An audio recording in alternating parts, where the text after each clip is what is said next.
ஆண்டவரும் இரட்சகருமான இயேசு கிறிஸ்துவின் ஈடு இணையற்ற நாமத்தில் அன்றன்றுள்ள அப்பம் வாசகர்களுக்கு எங்கள் அன்பின் வாழ்த்துக்கள். 2025 ஆண்டு நவம்பர் மாதம் 5ஆம் தேதி புதன்கிழமைக்குரிய தின தியானம். இன்றைய தலைப்பு தீர்மானியுங்கள். 17ஆம் சங்கீதம் 3ஆம் வசனம் சொல்லுகிறது, என் வாய் மீறாதபடிக்கு தீர்மானம் பண்ணினேன். வாழ்க்கையே பல தீர்மானங்களால் ஆனதுதான். ஒவ்வொரு நாளும் நாம் பல தீர்மானங்களை எடுக்கிறோம். உடுப்பது மற்றும் சமைப்பது போன்ற சாதாரண காரியங்களுக்கான தீர்மானங்களும் உண்டு. பிள்ளைகளுடைய மேற்படிப்பு, வேலை வாய்ப்புகள், திருமண காரியங்கள் போன்ற மிக முக்கிய தீர்மானங்களும் உண்டு.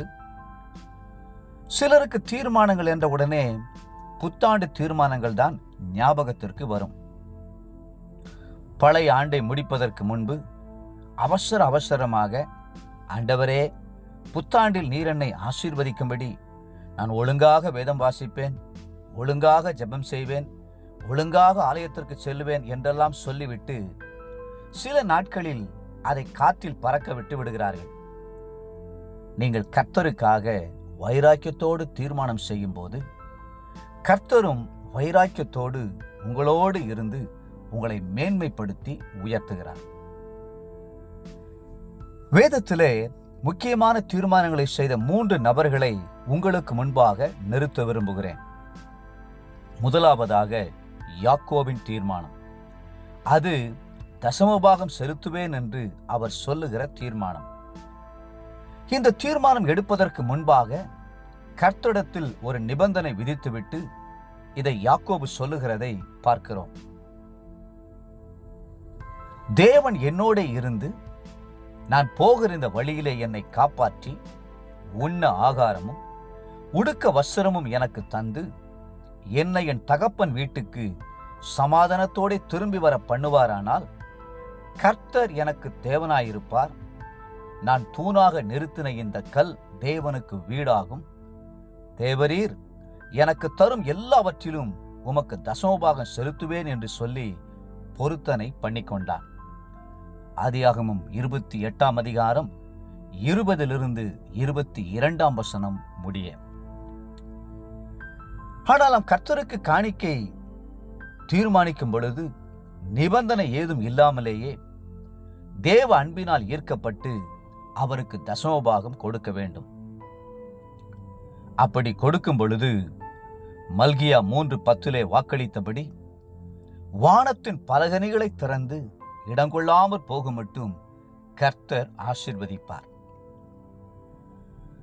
இரண்டாவதாக தாவீதைப் போல வேத வசனங்களை வாசிப்பேன், தியானிப்பேன், செயல்படுத்துவேன் என்று தீர்மானியுங்கள்.